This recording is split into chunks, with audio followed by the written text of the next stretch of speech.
silisatan na si Tambaluslos ang nagtrabaho para dito sa impeachment ni Inday Sara. Narinig nyo na uli kay Toby Bianco. Di ba yung kanilang campaign manager? At ngayon, nagbabanggaan sila ng nila Asidre, di ba? Kasi, I believe parang nabura ba yung interview? Tama ba? Parang basta ko kay SAS, pinabura ba o nabura? O whatever, pinabura yung interview ni Toby Bianco regarding dun sa pag-amin niya na nakikipag-ugnayan siya kay Marcos Jr., kay Bamang Jr., okay, dito sa impeachment laban kay Inday Sara. Magandang umaga sa lahat, Luzon, Visayas at Mindanao. Kumusta ang paggising sa umaga? Ito ang mga mainit na reaksyon ngayon. Sa live ni Madam Maharlika ay matindi ang pasabog dito tungkol dito kay Bangag at Tambaluslos at inamin na ni Toby Bianco tungkol dito sa impeachment laban kay Vice President Inday Sara Duterte. Panoorin natin itong mga mainit na pasabog ni Madam Maharlika. Sa hindi pa nakasubscribe sa aking YouTube channel, pakisubscribe. Maraming salamat. Ito, wag na natin patagalin si Madam Maharlika. Sinabi nga ni Inday Sara na alam niya, narinig niya, na nabigyan ng 1.5 million cash, yung mga pumirma, plus 6 million, di ba? Doon sa mga ayuda-ayuda nila, sa kanilang mga bawat distrito. Pero, aside from that, ay meron pang binanggit si Bianco na meron talagang conditional release noong mga pork barrel o yung mga ayuda. Okay? Ngayon, mga kababayan, so, wala namang bago. Okay? Kung makikinig kayo sa vlog natin, 2023, bago pa si Inday nag-resign dito sa mga Bangag, di ba? Sinabi ko na talaga na i-impeach si Inday, tatargetin si Inday, i-ICC si Pangulo Duterte, si Bato, di ba yung mga kalyado, vlogger, and everything. So lahat nagluto. At ngayon, masyadong malinaw na mismo yung itong si Bianco ay umamin na naka-apekto sa alyansa ng mga Bangag yung ginawa nilang pag-impeach kay Inday. Ayun mismo si Bianco umamin na nga tungkol dito sa pag-impeach ni Vice President Inday Sara Duterte. Tuloy natin panoorin si Madam Maharlika. Sara sa pakipagsagwat ng Bangag at yung pagpapadukot nila kay Pangulong Duterte. Okay? So kitang-kita nyo kaya itong bagong matahas o matapang na pagbigas ni Inday na gusto niya ng trial, gusto niya ng dugo-dugo na ligo na labanan, ay magpapakita ito ng more power kay Inday Sara. Ito yung impact nito sa taong bayan. Nakita ninyo? Yung impact, itong midterm election sa ginawa nila kay Pangulong Duterte. Nakita ninyo yung impact ng OFW, majority sa iba't ibang bahagi ng mundo. No wonder, may nagtampong palangga, di ba? Ay talagang naniniwala sa mga panawagan, sa mga litanya ng pamilyang Duterte. Diba? Ay talagang kamutihin sila kapag si Vice President Inday Sara Duterte talaga ang kanilang mga kalaban. Kasi si Vice President Inday Sara Duterte ay talagang manang-mana kay Tatay Digong magsalita. Diba? Kaya mga ngamuti itong mga kalaban ni Vice President Inday Sara Duterte kapag nag-joke na ito. Diba? Kaya etong na ito, etong statement na bago ni Inday, mga kababayan, ay lalong lalakas si Inday Sara sa kung siya ay uupo talaga, kung siya talaga ay tatakbo ng 2028. Kasi mismo etong mga kakampi ni Bangag, katulad na ni Toby, si Toby Bianco ay talagang naramdaman nila na talagang ang power na ito si Bianco, alam na niya nga takilid na ang kanyang amo. Diba?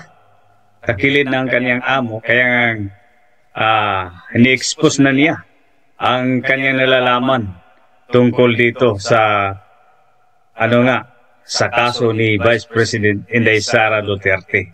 Inisa-isa na niyang pinalabas. Duterte, sabi nga nila, sabi nga ni Tiangco, sa 90 days na campaign period, ay isang beses na sila pumunta sa Mindanao kasi ayaw nilang magsayang ng pera. Wala naman talaga sila magkuhang boto doon sa Mindanao kasi mga Muslim, mga kababayan nating Muslim doon ay talagang mga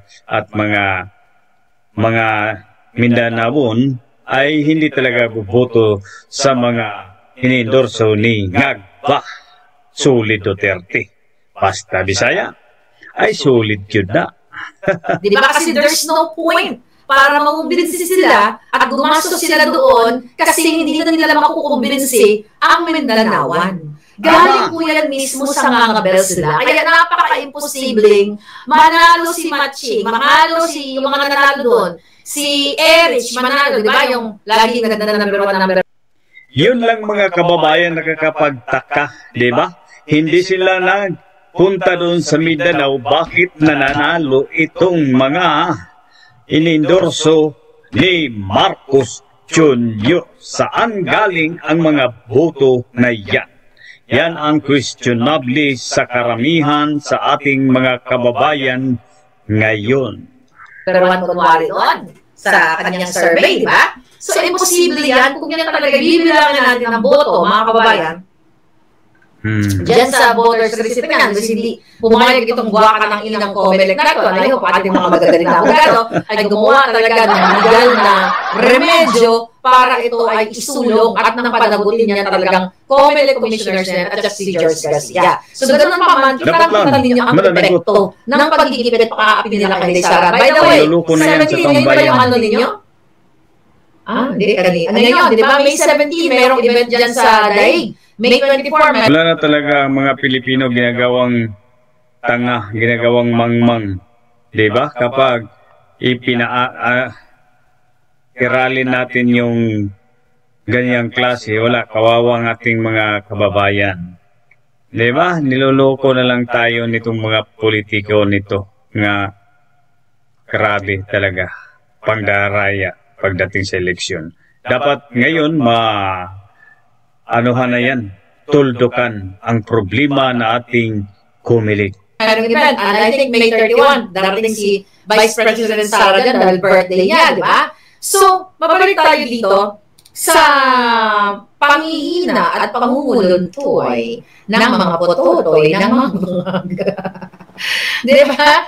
Ang mga pototoy ng mga bangag ay talagang nanguluntoy dahil nakita nila yung power nito. Parang it's so sad para sa ating mga matatalino na mga abogado kandidato katulad ni Lambino, ni Rodriguez, di ba? Bondok at yung mga kasama pa nila ay talagang lagi silang binit-binit yun ng OFW, binit-binit yun sa Mindanao, sa Visayas. Ngayon, mga palangga, tignan mo, dahil, ewan ko, ako lang opinion, assessment ko lang, katibingan, kadyan ka ba? Paki-assess nga itong si Toby Tiangco kasi mukhang mukhang iba yung yung muestra pala. Ilonggo yun muestra ng kanyang pagmumukha. Mukhang yakmo. Alam niyo yung yakmo? Gano'n? So, ganun mo ngayon kasi nagkakaaway-away sila ngayon, di ba? Nalito si Asil, bata-bata ni Tambaluslos, mga kababayan, ino-oppose niya yung kanyang kakampi. Alright? Ino-oppose niya kasi sinasabi niya na 100 daw sa, I think 100 sa 150 na Congress na pumirasa sa impeachment complaint. Wala, ay darating talaga ang araw nga mag-away-away na yung sila. Sila lang magkasamahan dahil magtalo-taluhan na sila sa, di ba? Sa kapangyarihan. Yung isa, gusto mag-speaker din. Yung isa, kung anong gusto din posisyon, ay talagang maglabasan ng mga baho nila. Nilay Sara ay nahalal. I don't know how true, di ba? Hindi ko naman alam kung sino-sino yung mga nahalal, di ba natin na ulirat yan, mga kababayan. So, kaya ngayon nag-aaway-aaway na sila. Okay? Hindi kaya ito dahil si Tiangco ay nag-aay ng pagiging sa speakership? Or, di ba? Sinong... Parang nahulaan. Actually, binanggit ni Sara din yan, no? Na parang kinausap niya si Pulong na, maybe you know, if you're interested sa speakership, something like that, hindi daw sumagot si Pulong. Pero eto, okay? Eto yung sasabihin natin sa inyo. Ayon sa ating puting ahas, teka lang ha, 2 days ago pa yun yung sinabi sa akin. Puting ahas ni Madam Marika. Oops. Ayon sa ating puting ahas, mga kababayan, alright, eto. Meron akong chika sa'yo, okay? Chika boom boom. Alright, sabi niya, merong circulating rumors, usap-usapan, okay? Sabi niya, there's a circulating rumors, sabi niya, and big chances that once Congress reopened its session on June 2nd, June 2, there are 2 impending magkukudeta daw sila, okay? Ngayon, eto, sino? Okay, ako hindi natin alam kung totoo to kasi pero alam mo, itong puting ahas na ito, laging wala pang nire-report to na mali. Right? Jinggoy or Mark Villar as interim Senate President until SONA on July 28 to pave way for Soto. Or ito daw sa usapan, Sandro, okay, si Charis as interim speaker until Ali Benitez takes over by last Monday of July. SONA and opening of 20th Congress. Okay? Ito mga kababayan, abangan nyo to. Kung mangyayari ito. Kasi ito daw sa usapan, so magkakaroon ng may faction. Okay? Maglalaban-laban sa Congress. Jinggoy or Mark Villar daw. Okay? Then, Sandro Marcos and as interim speaker and Ali Benitez. Bantayan natin yan. Kasi never pa nagkamali yan. Ang ating puting ahas. Kayo, sino gusto nyo? I don't know, kasi si Coco Marcoleta, di ba bago lang? I don't know yung, ano tawag dyan, yung rules sa Senate pagdating dyan, di ba? Ayun na, sabi ni Sin Yishing, ano? Hindi natin alam. Pero ako lang, ang masusunod, I don't know, we're talking not Marcoleta, wala naman si Coco Marcoleta sa Congress. Senador na pala siya. Di ba? Congratulations. So, I'm talking, mga kababayan, ito. So yun mga kababayan, no? Mga ka-idol, napanood natin ang live ni Madam Maharlika, no? Tungkol dito kay Tiangco, no? Inamin na nga, may pinalalaman si, ito si Ngagba sa impeachment laban kay BP Inday Sara Duterte. So abangan na lang natin ang iba pang mga pasabog ni Madam Maharlika sa susunod na araw. Hindi pa rin subscribe sa aking YouTube channel, pakisubscribe. Maraming salamat.